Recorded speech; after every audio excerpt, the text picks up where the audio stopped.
try to explain you something about new developments we are now doing in the Netherlands regarding to rehabilitation. And I hope you will understand it. And the slides, I think there are Vietnamese, there are the slides. Okay. So I will explain in English and you will read the slides. Thank you. Well, what I'm talking about, and the word is prehabilitation, not rehabilitation. And that's a process which takes place before rehabilitation. So it is called pre-rehabilitation. And we combine these words into one word, prehabilitation. And I will try to explain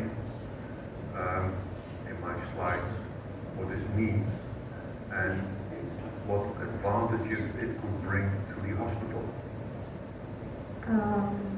Ông Rudy gửi lời cảm ơn đến vì đã mời ông để có một cái buổi thuyết trình ngày hôm nay. Thì bài trình bày của ông ngày hôm nay thì cũng mong muốn được thể hiện cái thực trạng về chuyên ngành y tế và vật lý trị liệu tại Hà Lan. Thì phần thuyết trình của ông thì ngày hôm nay thì nhằm nhấn mạnh đến một chủ đề mới, đó là pre-rehabilitation, nghĩa là một cái chương trình phục hồi chức năng trước phẫu thuật.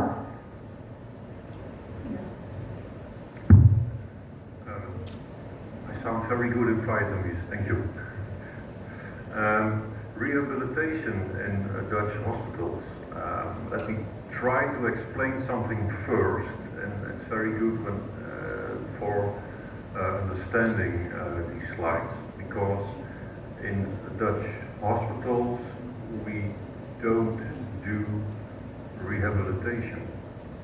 We only do rehabilitation in the first 2 to 3 days the patient is in the hospital, and afterwards further rehabilitation takes place or in specialized rehabilitation centers. And for example, when patients have very complex pathology or very complex traumatology or very complex neurological problems. For elderly people, which tend to rehabilitate slower than younger people, we have special geriatric rehabilitation units in elderly care, and this is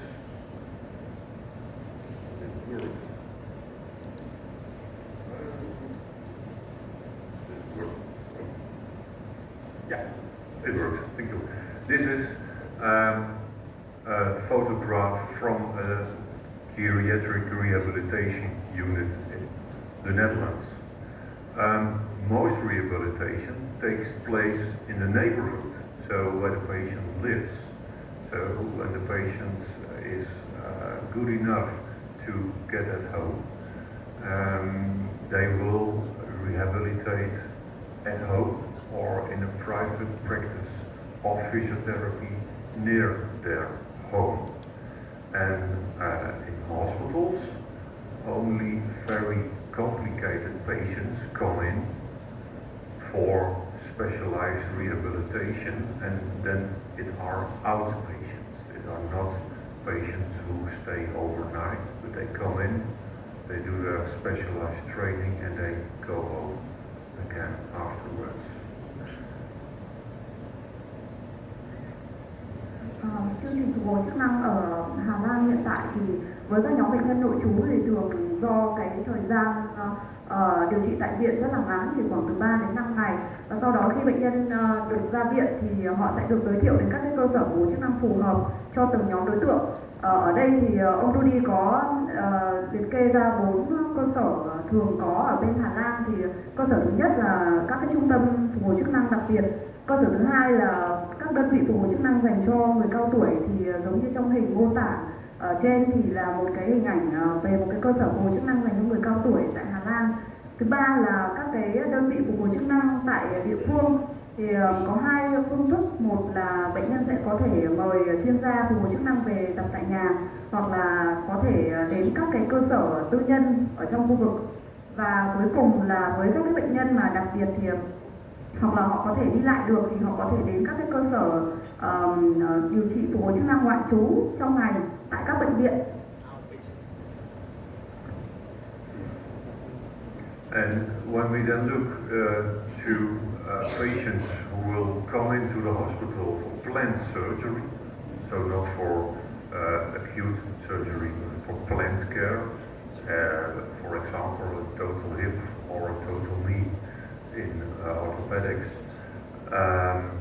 we can say, and this is the basic theory of this principle of rehabilitation, is that major surgery on a patient is in fact for the patient high performance sport. So it's an attack on their physical fitness because they have to recover afterwards, and when they don't recover in a good way, so when they don't recover good from the surgery, this can lead to complications, this can lead to disabilities, this can lead to a reduced quality of life, or even a longer admission time, a longer length of stay in the hospital, and also to additional costs in the hospital. And that's where rehabilitation comes in, to prevent all these sorts of complications. Ông Rudy nói rằng là các cái cuộc phẫu thuật thì có thể ông ấy ví các cái cuộc phẫu thuật chính là một cái hình thức thể thao mạo hiểm, bởi vì mỗi bệnh nhân tham gia cuộc phẫu thuật này, nếu như trong trường hợp mà cái khả năng phục hồi kém thì có thể gặp phải những cái vấn đề như là các cái biến chứng, tình trạng khuyết tật, giảm chất lượng cuộc sống, hoặc là kéo dài thời gian nằm viện và tăng chi phí điều trị dành cho các đối tượng mà khó cải thiện sau các cái cuộc phẫu thuật lớn. When we take this principle of major surgery is an attack on your physical fitness, is a high endurance sport, you can say in this graphic, I will try to explain, when you are young and fit, and this is the moment, this is a Dutch word, I'm sorry, I should have said surgery, this is the moment of surgery, and after surgery you have a little dip in your musculoskeletal fitness, but you're young and fit and you will recover fully afterwards in a few days, because this is the time after surgery. So this happens when you're young and fit, will be no problem. Với các bệnh nhân trẻ tuổi và có sức khỏe tốt thì thường thì trước phẫu thuật thì đã có một cái tình trạng cơ xương đã khá là tốt rồi, thì tại cái thời điểm mà sau phẫu thuật hay là cái hình ảnh đường đứt liền dọc thì bệnh nhân thường là sẽ có cái sự sụt giảm về sức khỏe, về tình trạng của cơ xương, nên sau đó thì nó sẽ hồi phục rất là nhanh chóng trong vòng vài ngày, và thường thì sẽ không gặp phải bất kỳ một cái vấn đề gì sau cái quá trình phẫu thuật. Các cái đối tượng này thường sẽ phục hồi rất là tốt và thậm chí là không có bất kỳ một cái biến chứng nào. When we will look then to older people, we see a little difference already. You see after surgery their physical dip in musculoskeletal fitness is deeper, and they are already approaching this baseline, and when they approach this baseline they wander into disabilities. So we should always try to prevent this. And you see, okay, when they just old and fit enough, they will recover slower than someone who's young and fit, but in the end they will get there at the line of their old musculoskeletal fitness, their fitness before surgery.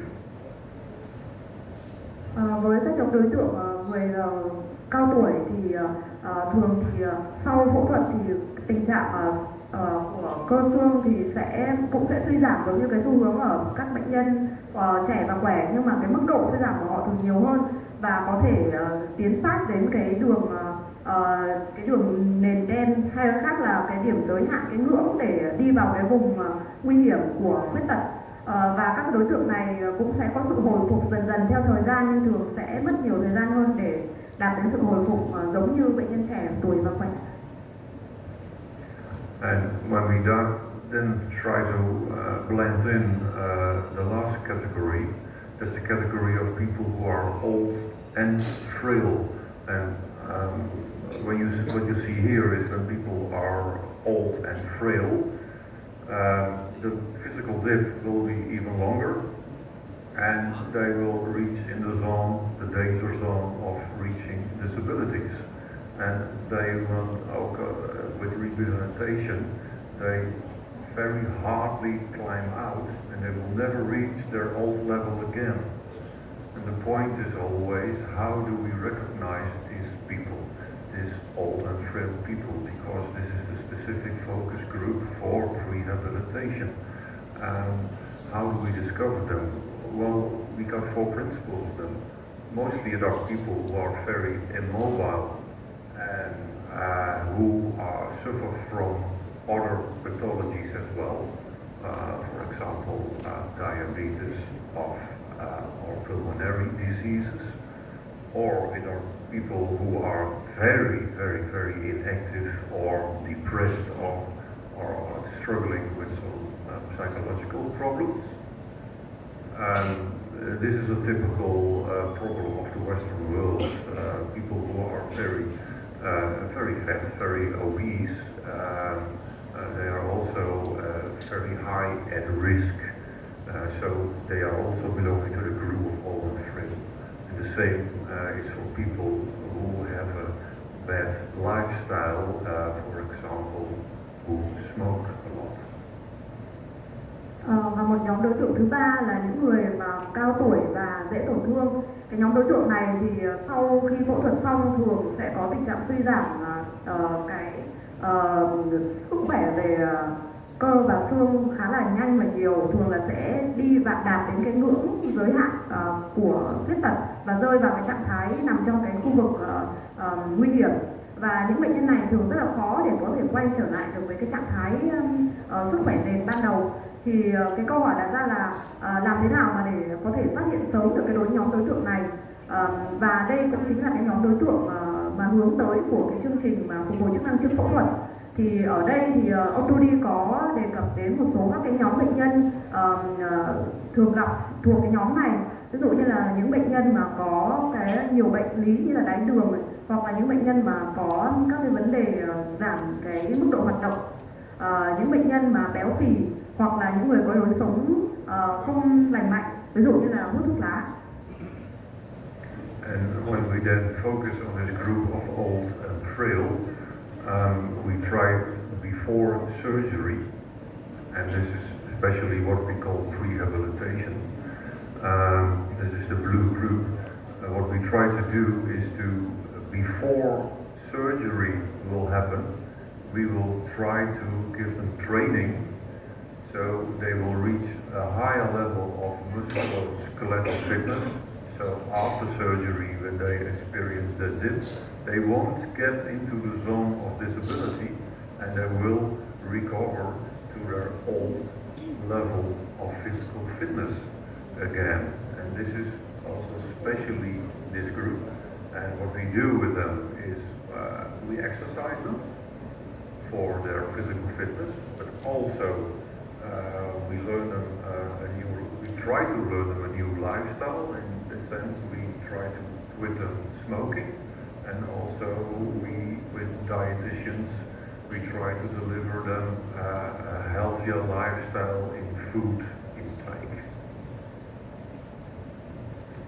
Với cái nhóm đối tượng mà là đối tượng đích của cái chương trình phục hồi chức năng trước phẫu thuật, thì cái cách thức đặt ra là chính là trước thời điểm phẫu thuật thì mình sẽ phải đào tạo và có một cái phương pháp luyện tập để làm nâng cái giá trị, nâng cái mức độ nền của tình trạng cơ xương lên trước phẫu thuật.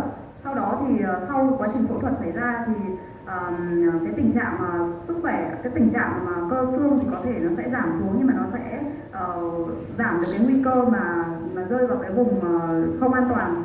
và sau đó thì họ sẽ có cái cơ hội trở lại với cái mức độ nền trước đây, trước cái thời điểm phẫu thuật ấy, nhiều hơn. Và chúng ta có thể làm cái gì trong cái chương trình phục hồi chức năng trước phẫu thuật này, thì ở đây có 3 gợi ý là: một là các cái bài tập, 2 là ngừng thuốc lá, và 3 là có cái lối sống lành mạnh hơn. This is exactly the reason why we call this group the group Better In, Better Out. So I will try to explain this definition now.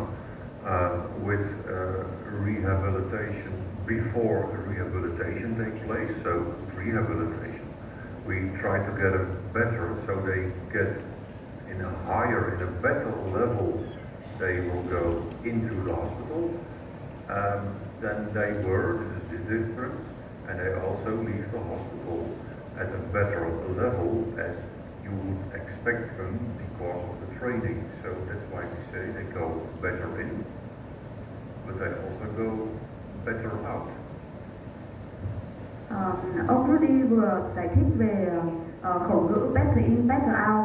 Thì ở đây là khi mà chương trình phục hồi chức năng trước phẫu thuật được áp dụng, thì cái đầu vào của bệnh nhân với những đối tượng mà có nguy cơ dễ tổn thương, thì bằng cái chương trình phục hồi chức năng trước phẫu thuật thì cái đầu vào của bệnh nhân sẽ được cải thiện tốt hơn, hay nói cách khác là giống như đường màu xanh dương, thì cái tình trạng sức khỏe nền của bệnh nhân sẽ được cải thiện hơn, cái đầu vào của bệnh nhân tốt hơn. Và ở phần cuối cùng của đường màu xanh dương thì chính là cái kết quả đầu ra sau cái cuộc phẫu thuật, thì bệnh nhân được cho thấy là có cái mức độ cải thiện tốt hơn so với những cái gì mong đợi ở những nhóm đối tượng mà không có tham gia vào chương trình phục hồi chức năng trước phẫu thuật. Và đấy chính là cái ý nghĩa của cái chương trình mà chuẩn bị đầu vào tốt hơn thì sẽ cho kết quả đầu ra tốt hơn, tương ứng với cái khẩu ngữ tiếng Anh là better in, better out. The last words I understood very well. But what's the principle from the scientific principle of this process of better in, better out? Well, this starts at this level, and this is a very important publication in 2004 from Patton and Jones. They took young and healthy people first, and they laid them in bed for 28 days. Just inactivity, just stay in bed. And what they did after 28 days, they measured their loss of lean leg mass, so their muscle mass. And when you see it right here, you see they will diminish almost 400 grams after 28 days of resting in bed. But when they took a group of older people, they saw that after 10 days already, the muscle mass in their legs was already almost 1 kilogram lower after 10 days. So inactivity looks to be very bad. And when we go to really older patients, or say the group old and frail, as we just discovered, then even after 4 days, there is more loss than after 10 days of older people, and that really is about 1 kilogram loss of muscle mass. So inactivity is bad, very bad. So that's where rehabilitation comes in, very important, but also where prehabilitation will come in. Trên đây là một cái sơ đồ biểu diễn cho một cái kết quả của một cái chương trình nghiên cứu. Thì cái công bố này, cái chương trình này nó đã được công bố đến 4 lần trong 4 nghiên cứu theo các cái list danh sách ở phía bên cạnh của sơ đồ. Thì trong cái sơ đồ này thì nhằm theo dõi cái tình trạng mất cái khối lượng cơ hay là các phần nạc ở vùng chân của bệnh nhân, của tất cả các đối tượng nằm trong cái nhóm theo dõi, liên quan đến việc là không giảm hoạt động và nghỉ ngơi tại giường hoàn toàn. Thì ở người trẻ không phải là bệnh nhân thì chỉ cần phải mất đến 28 ngày thì họ cũng mất khoảng 400 gram lượng cơ tại chân. Trong khi đó thì người già hơn thì chỉ cần khoảng 10 ngày là đã có thể mất đến 1.000 gram Tuy nhiên thì khi đánh giá ở nhóm đối tượng mà người già và là bệnh nhân, hay là cách khác là nhóm dễ bị tổn thương như đã đề cập ở trước, thì họ chỉ mất đến 4 ngày đã có thể vượt trên cái mức 1.000 gram so với cái nhóm đối tượng người già thông thường mà chỉ mất 10 ngày. Thì cái nghiên cứu này cũng, cái kết quả nghiên cứu này cũng là một cái lời gợi ý cho cái chương trình phục hồi chức năng trước phẫu thuật, đóng một vai trò quan trọng để có thể nâng cao cái kết quả đầu vào của các cái bệnh nhân người già và dễ bị tổn thương. And why is this loss of muscle mass so important, especially in the legs? The legs are a very big buffer, not only for muscle, not only for mobility, but also as a protein store. And this is the theory behind rehabilitation, behind better in, better out. So what you will see here, for example, when you have a wound, and this can be any wound, you can also place in here a total hip wound or your surgery activity. You have to recover, and the body needs protein to recover, and where the muscles are the biggest store of proteins, it's very important to have enough proteins in the muscles. So when you recover from a wound after operation, in a normal situation, you will lose 10%, which will from your proteins in the muscles, so you will lose 10% of your muscles to get these proteins to recovery of the local wound. But what will happen if you have not enough muscle mass? Then the muscle will ask protein from the wounds, and the wound won't heal. So you could say you are entering the zone of disability, and you will stay disabled when there is not enough muscle mass and there's not enough protein store. Trong cái hình biểu diễn ở trên đây thì ông Rudy có đưa ra một cái giả thuyết, đó chính là cái vai trò của nguồn dự trữ protein trong các cái khối cơ. Thì ở những cái bệnh nhân mà có các cái vấn đề, có các vết thương, thì vết thương thì để cơ thể mà có thể phục hồi được các cái vết thương này thì cần có một cái nguồn cung cấp protein cho các cái vết thương để phục hồi.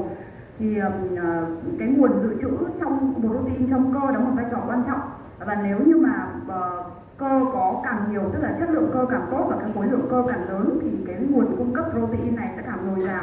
Hay là cách khác là cái việc phục hồi chức năng, cái việc phục hồi cho các cái nhóm, các cái tổn thương, các cái vết thương này thì nó sẽ lấy được cái lượng protein mà ít hơn so với ở những cái trường hợp mà khối lượng cơ ban đầu vào nó thấp hơn.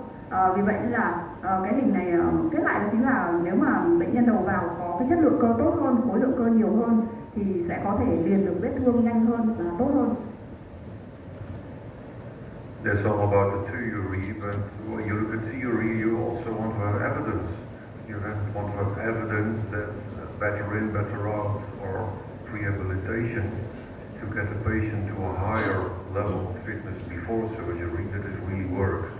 Well, I can say these are some examples when you search in PubMed for important articles of the last years about this phenomenon of better in, better out of rehabilitation. And it all started with orthopedics, with total hip and total knee.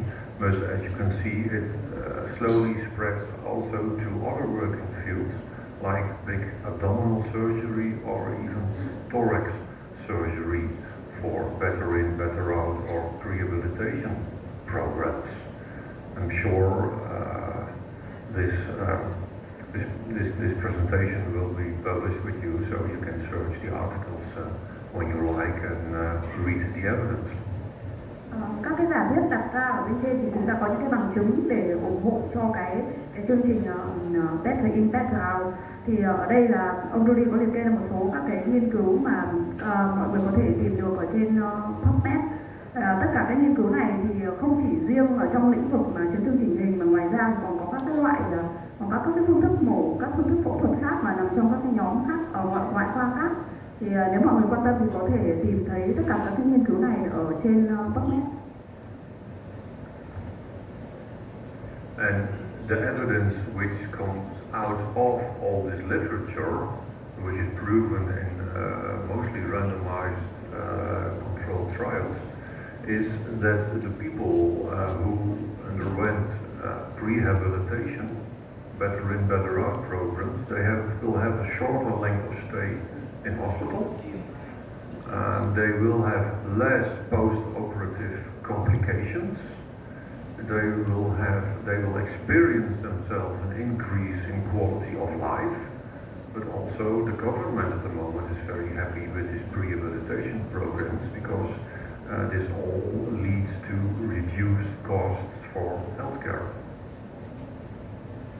Các bệnh nhân mà tham gia vào chương trình phục hồi chức năng trước phẫu thuật thì có thể có được các cái hiệu quả sau. Một là có cái thời gian điều trị tại viện ngắn hơn, hai là ít gặp những cái biến chứng sau phẫu thuật hơn, ba là có thể nâng cao được cái chất lượng cuộc sống, và bốn là các bệnh nhân mà tham gia vào các chương trình này như là họ cũng vui vẻ hơn bởi vì là họ phải trả cái chi phí cho việc chăm sóc sức khỏe là ít hơn. And the areas of application, as I already told you this, are at the moment in three categories. These are thoracic surgery, including cardiac surgery, major abdominal surgery, and joint replacement, especially focusing on total hip and total knee procedures. Ở đây đưa ra một số các cái lĩnh vực mà hiện tại đang áp dụng chương trình phục hồi chức năng trước phẫu thuật. Thì có 3 cái lĩnh vực được áp dụng. Một là các cái phẫu thuật lồng ngực, trong đó bao gồm cả các phẫu thuật liên quan đến tim. Hai là các cái phẫu thuật ở vùng ổ bụng lớn. Và ba là các cái trường hợp thay khớp, có thể là thay khớp hoàn toàn do khớp háng và khớp gối. I will give you some examples now from these three areas to finish my presentation. The first is an example from thoracic surgery. What we add in thoracic surgery, not only in lifestyle and in musculoskeletal fitness programs, is also that we train the inspiratory muscles. And it's already common practice in most Dutch hospitals because we see after also training IMT, we benefit of all the effects of rehabilitation.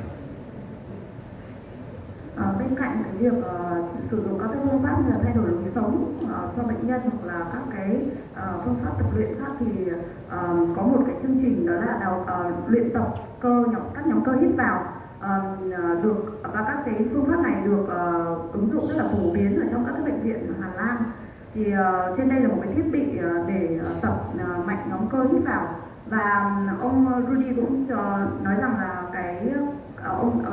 việc sử dụng các cái thiết bị này thì cho một cái hiệu quả rất là tốt cho các nhóm bệnh nhân đang được áp dụng tại Hà Lan.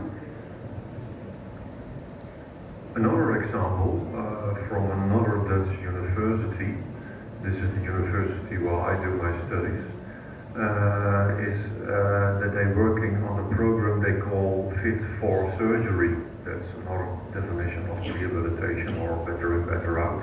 And they especially focus on major abdominal surgery because that is their specialism right there.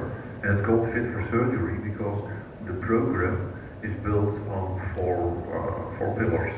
The first pillar is nutrition, so they will give patients enough protein, enough minerals, vitamins that optimize their nutritional status, and they treat also when there is anemia. The other part is movement, and that's where the physiotherapist comes in. 3 times weekly they are supervised intensive training, and 4 times weekly unsupervised low intensity training. And this means they will have to do that themselves. And when there are psychological problems, we also try to treat them before surgery. So we will attack anxiety, depression. We have a motivational participation program to try to let the patient deal with their diagnosis, because most of the major abdominal surgery is colorectal, so it's a life-threatening disease. And we give them relaxation and breathing exercises. And also what we try to do is to get them rid of their poisons. And the poisons is quit smoking, quit alcohol, but also when they take too much medicines, it could be possible to build this down to only the most necessary medicines they need. So So 4 pillars, and that's why it's called Fit for Surgery, starting, well, on average 8 weeks before surgery takes place. Trên đây là một cái dự án nằm trong cái nhóm, nằm trong cái chương trình nghiên cứu của hiện tại của ông Rudy ở trường Rapo. Thì cái nghiên cứu này thì tập trung vào do các nhóm đối tượng liên quan đến phẫu thuật ổ bụng. Có 4 chiến lược ở trong cái chương trình, trong cái chiến lược này, gồm có quản lý về dinh dưỡng, tâm lý, vận động và độc chất. Thì ở trên đây ông cũng có liệt kê một số cái hoạt động ở trong từng nhóm chiến lược một. Thì liên quan đến dinh dưỡng thì bao gồm có cung cấp bao gồm có bổ sung protein, bao gồm bổ sung chất khoáng và vitamin, tối ưu hóa cái tình trạng dinh dưỡng và điều trị chứng thiếu máu. Thứ hai là liên quan đến vấn đề tâm lý thì phải nhanh chóng giải quyết và phải giải quyết một cách hiệu quả cái tình trạng lo lắng và trầm cảm. Có thể hỗ trợ bệnh nhân tham gia các cái chương trình mà tạo động lực, và nếu mà bệnh nhân đã được chẩn đoán với các cái bệnh lý về tâm thần, tâm lý thì nên được điều trị. Và cuối cùng là hướng dẫn các cái bài tập thư giãn và các bài tập thở cho người bệnh. Về các chiến lược về mặt vận động thì trước thời điểm phẫu thuật thì tùy thuộc vào khả năng bệnh nhân, thì nếu mà bệnh nhân tham gia được các cái bài tập luyện tập cường độ cao có giám sát thì có thể thực hiện với tần suất là 3 lần một tuần. Với các cái cường độ thấp hơn và không có sự giám sát thì cần một tần suất lớn hơn là 4 lần một tuần. Và cuối cùng là liên quan đến phần độc chất thì bỏ hút thuốc và giảm uống rượu đóng vai trò quan trọng. Và còn về tình trạng sử dụng nhiều thuốc, bởi vì là cái nhóm đối tượng mà đề cập đến trong cái chương trình phục hồi chức năng trước phẫu thuật là các nhóm người già, thì thường là các nhóm đối tượng này sẽ phải sử dụng rất là nhiều thuốc. Và cái việc quan trọng về quản lý độc chất này chính là phải kiểm soát được các cái tác dụng phụ của cái việc mà sử dụng nhiều thuốc này. Và cái thời gian mà cần can thiệp trước cái thời điểm phẫu thuật là được gợi ý là khoảng 8 tuần.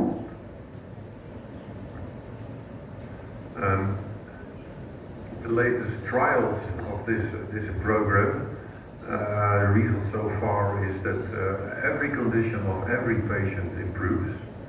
80% of the patients pre-surgery stop smoking, and there is a compliance of 93% of patients who will take the full program for 100%.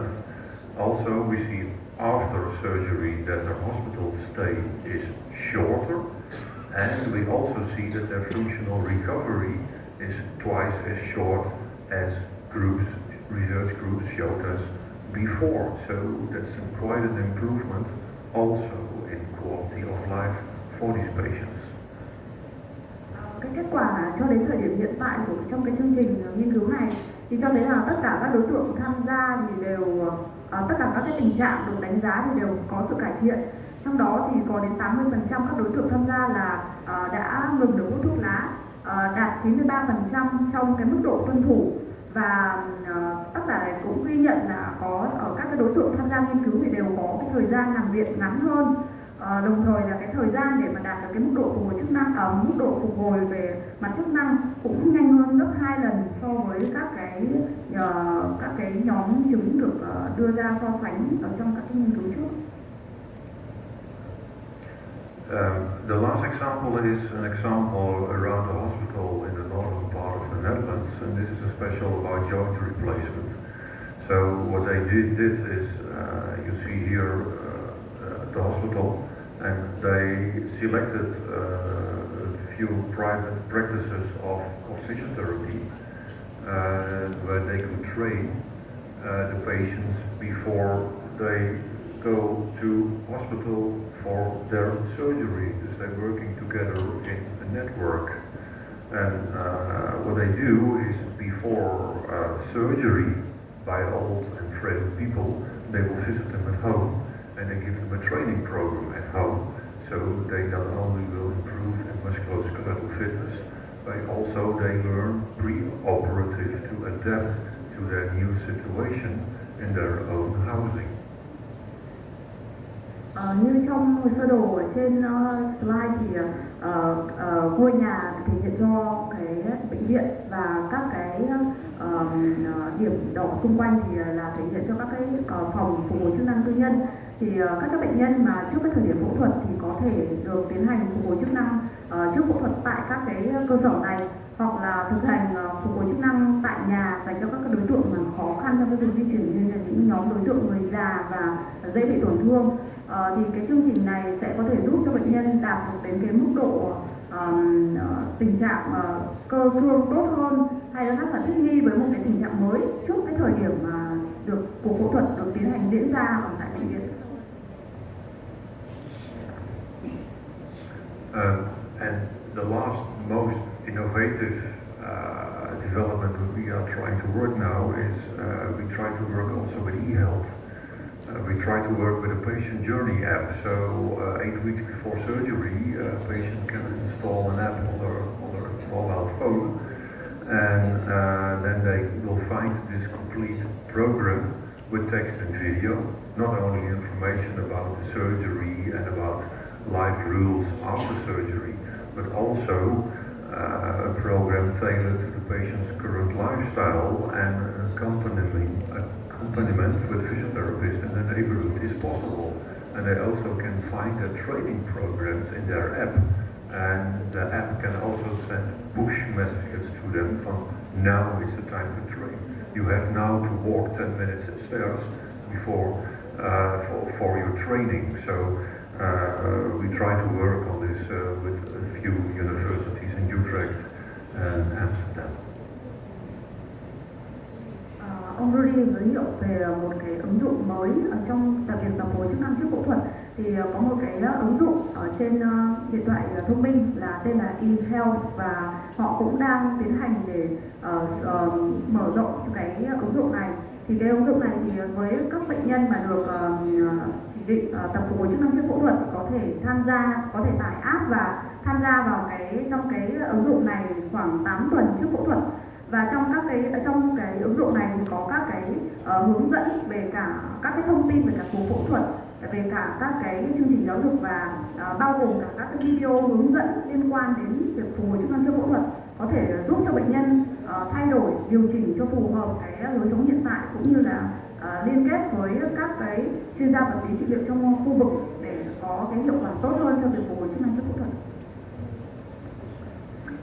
And also internationally, this principle of rehabilitation and better in, better out, also known in international literature as preoperative physiotherapy, is more and more growing important. So at the last World Confederation Congress for Physiotherapy in 2019 in Geneva, it was a special item on the program with some important speakers from all over the world. Thì cái chương trình cái khẩu hiệu Better in, Better out, cũng như là các cái chiến lược phục hồi chức năng trước phẫu thuật cũng đã được ngày càng phát triển hơn và được mở rộng cái hoạt động hơn. Thì ông có đề cập đến cái chương trình này được đề cập đến trong một cái hội nghị Geneva 2019 của Liên đoàn Vật lý trị liệu thế giới. Well, with this slide I end my presentation, and I hope I gave you a broader view on rehabilitation from aspects of the theory, the practice, and why is it so important, and what's the evidence for it. And I gave you a few examples, and I showed you how it fits in the international development of physiotherapy. But let me finish to say rehabilitation, and not only rehabilitation, is a very important business in our hospital. Và đây là toàn bộ bài trình bày của ông Rudy. Thì ông cũng mong là sau cái buổi trình bày này thì mọi người cũng hiểu hơn về cái chương trình phục hồi chức năng trước phẫu thuật, cũng như là cái vai trò quan trọng của việc phục hồi trước phẫu thuật là như thế nào. Và cũng muốn chia sẻ một số các cái gợi ý, một số các cái ví dụ về hoạt động thực hành với phục hồi chức năng trước phẫu thuật ở trong bài slide đã được trình bày. Thì và đấy là toàn bộ cái phần nó